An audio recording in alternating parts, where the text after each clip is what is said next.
Texte d'inspiration héliopolitaine. Héliopolis, sise à la pointe du delta, se trouve à une dizaine de kilomètres du Caire actuel, vers le nord-est.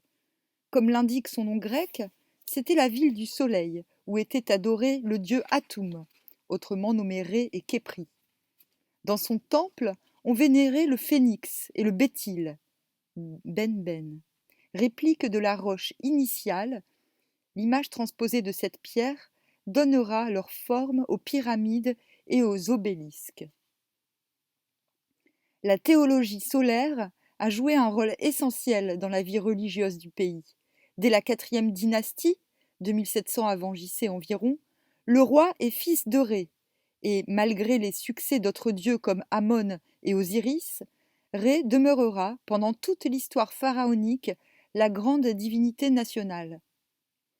La vieille cosmogonie héliopolitaine nous est révélée par ces textes des pyramides, 2500-2300 environ, les textes des sarcophages, 2300-2000 environ, et le livre des morts, à partir de 1500 environ. Ces textes funéraires sont des recueils de formules magiques, destinés à garantir aux morts un heureux destin, notamment en le faisant entrer parmi les dieux. On y trouvera donc des hymnes de salutation aux divinités primordiales et des déclarations par lesquelles le défunt s'identifie à elles. La doctrine héliopolitaine, presque pure dans ses formules anciennes, prédominera, mais plus ou moins altérée, dans divers écrits du Nouvel Empire et des époques postérieures, en particulier dans des hymnes culturels. Les dévots du soleil plaçaient à l'origine du monde le dieu Ré Atum Képri, créateur solitaire qui tira de lui-même, par masturbation ou, selon un autre mythe, par expectoration, un premier couple divin, Chou, l'atmosphère lumineuse, et Tefnout, duquel naquirent Geb, la terre, et Nout, le ciel, qui furent séparés l'un de l'autre par Chou. Une théologie plus élaborée supposa que de mystérieux personnages dénommés Héhou étaient nés de Chou. Ces Héhou sont les espaces infinis, d'une racine qui se retrouve dans les mots millions, éternels. Les textes des sarcophages, le livre de la vache et d'autres textes les considèrent comme 4 entités dédoublées, une ogdoade héliopolitaine et comme les gardiens des états soutenant le ciel. L'introduction dans le cycle solaire de ces êtres primordiaux qui personnifient respectivement l'infini, Héhou, les abysses, Noun, les ténèbres, Kékou, et l'égarement ou l'indétermination, Ténémou, est inconnue des textes des pyramides et fut probablement due à l'influence d'Hermopolis. Extrait des textes des pyramides. 1. Avant la création. Ce roi a été mis au monde dans le Noun, alors que le ciel n'existait pas, alors que la terre n'existait pas, alors que rien n'existait encore qui fût établi, alors que le désordre même n'existait pas, alors que cette terreur qui devait naître de l'œil d'Horus ne s'était pas encore produite. 2. Apparition du démiurge. Salut à toi, Atum, salut à toi, Képri, qui est venu de lui-même à l'existence. Tu culminas en ce tien-nom de colline. Tu vins à l'existence en ce tien-nom de Képri. 3. Le crachat divin. Atum Képri, tu as culminé sur la butte, tu t'es élevé sous la forme du phénix, qui est maître du béthyle dans le château du phénix à Héliopolis. Tu as jeté un crachat qui est Chou, tu as lancé le jet de salive, Tfen, qui est Tefnout. 4. Le créateur solitaire. Atum s'est manifesté sous la forme d'un masturbateur dans Héliopolis. Il saisit son membre dans son poing. Les jumeaux furent mis au monde, Chou avec Tefnout. 5. Le dieu Chou. Ô Chou, fils d'Atum. C'est marrant parce que ça me fait penser à Hatchoum. Mais bon. Donc je recommence. Ô Chou, fils d'Atum, c'est toi le grand, l'ancien, fils d'Atum, son premier rejeton. Atum t'a craché de sa bouche. Il a dit: exauce donc, mes enfants. Mais du coup, tout cela me fait bien penser à Héliogabale, finalement. Héliogabale, Héliogaboule, Héliogabale qui était grand prêtre du temple des Mèses et qui est devenu empereur de Rome.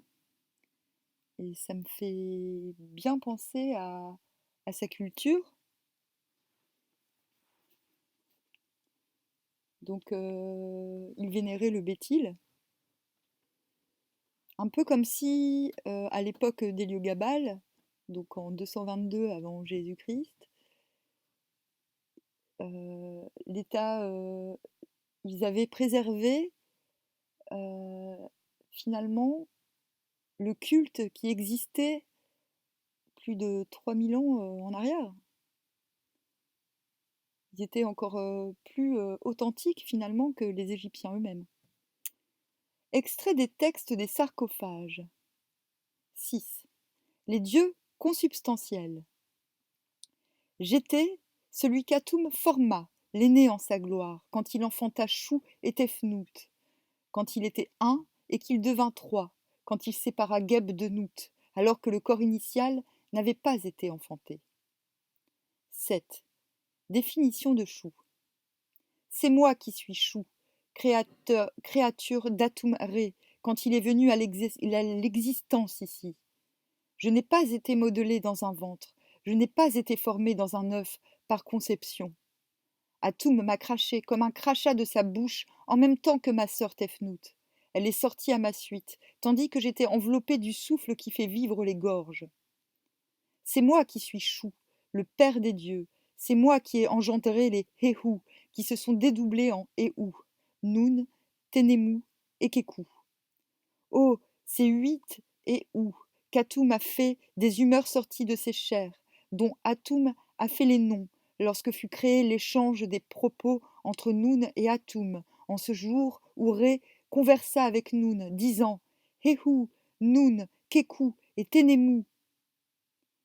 Suit une invocation aux 4 pères d'été du ciel. 8. Autre définition de Chou. J'étais l'âme de Chou, qui est sur la flamme, le feu qu'Atoum produisit de sa main quand il se masturba. Un jet de salive est tombé de sa bouche. Il m'a craché en tant que Chou, en même temps que Tefnout, qui est sorti à ma suite. La grande Énéade, fille d'Atoum, qui resplendit sur les autres dieux. J'ai été tiré d'elle, étant à la fois Gabénout, jeune femme bouclée qui en enfantait les dieux. 9. Séparation de la terre et du ciel. J'étais l'âme de Chou lorsqu'il a soulevé Nout au-dessus de lui, Geb étant sous ses pieds. C'est moi qui me suis mis entre deux.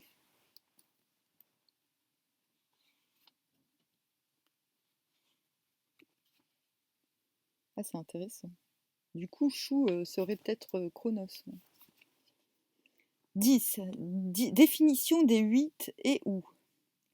Oh, ces 8 Éhou, qui sont comptés un pour deux, qui encerclez le ciel de vos bras, qui rassemblez la terre.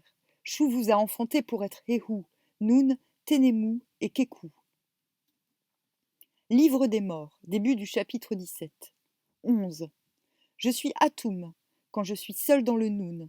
Mais je suis Ré quand il apparaît, au moment où il commence de gouverner ce qu'il a créé. Qui est-il? Ré, au moment où il commence à gouverner ce qu'il a créé, c'est Ré qui commença d'apparaître en roi, alors que l'exaucement de Chou ne s'était pas encore produit. Il était alors sur la colline d'Hermopolis, et il anéantit les enfants de la rébellion sur la colline de celui qui est dans Hermopolis. Je suis le grand Dieu qui est venu à l'existence de lui-même. Qui est-il?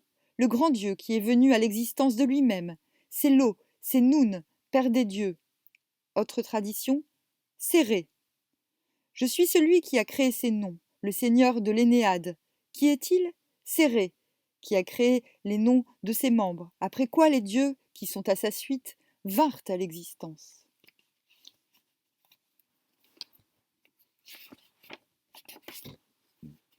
Extrait d'un rituel magique. Le papyrus Bremer Rind contient un long rituel incantatoire destiné à protéger le soleil, partant le monde entier contre le monstrueux serpent Apopie et ses comparses. Le manuscrit date du IVe siècle avant JC, mais le texte a dû être composé plusieurs siècles auparavant.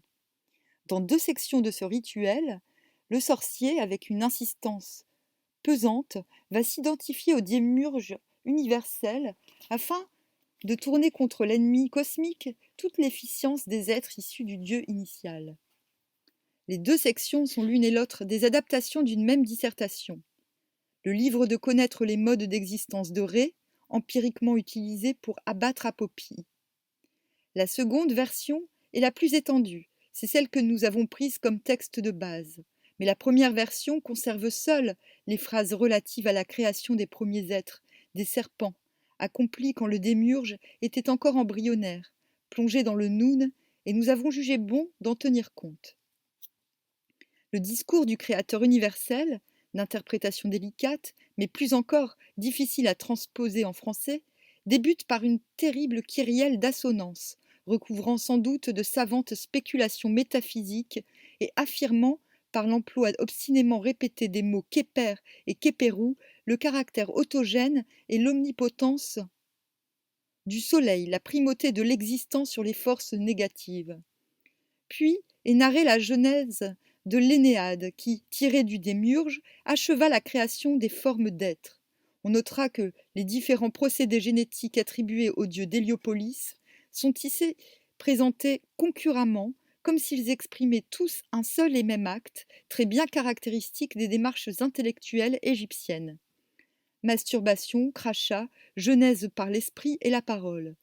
Par cette dernière technique, le démiurge n'est autre que le dieu Héka, personnification de la magie verbale, dont la puissance jaculatoire permettra aux magiciens de dominer les forces naturelles.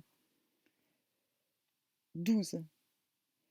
Livre de connaître les modes d'existence de Ré et d'abattre ainsi le serpent Apopie. Ainsi parla le Seigneur de l'univers.